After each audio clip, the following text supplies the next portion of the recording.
Sa handover ceremony na isinagawa noong nakaraang araw ng linggo, sinabi ng bagong Israeli Defense Minister na si Israel Katz na natalo na ng kanyang bansa ang Hezbollah. אנחנו ניצחנו את החיזבאללה, וחיסולו של נסראללה זו גולת הכותרת. עכשיו תפקידנו להמשיך בלחץ ולממש, וכאן נעבוד ביחד, ולממש את הפירות של הניצחון הזה, על ידי הבטחת שינוי המצב הביטחוני בלבנון.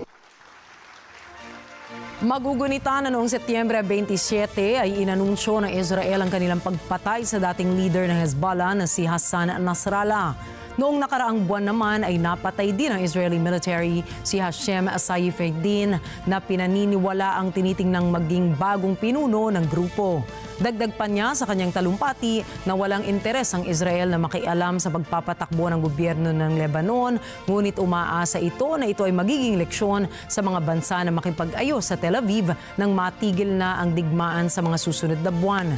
Sa kalakip na balita naman, napatay ang nasa 9 katao, kabilang Hezbollah commander na sa inilunsad na strike ng Israel sa Damascus, Syria.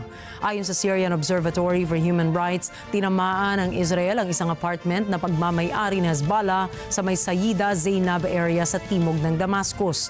Ang Hezbollah commander na si Salim Jamil Ayash ay isang dating miyembro ng Unit 151 ng grupo na dating nagsagawa ng assassination laban sa dating Lebanese Prime Minister na si Rafik Hariri. Kabilang sa siyam na nasawi ay ang 4 na sibilyan, isang babae at 3 mga bata na pawang mga Syrian nationals at 5 iba pa. Ito ay sa gitna ng pinaigting pa na strikes ng Israel sa Syria simula nang sumiklab ang all-out war sa Hezbollah sa Lebanon noong Setyembre 23.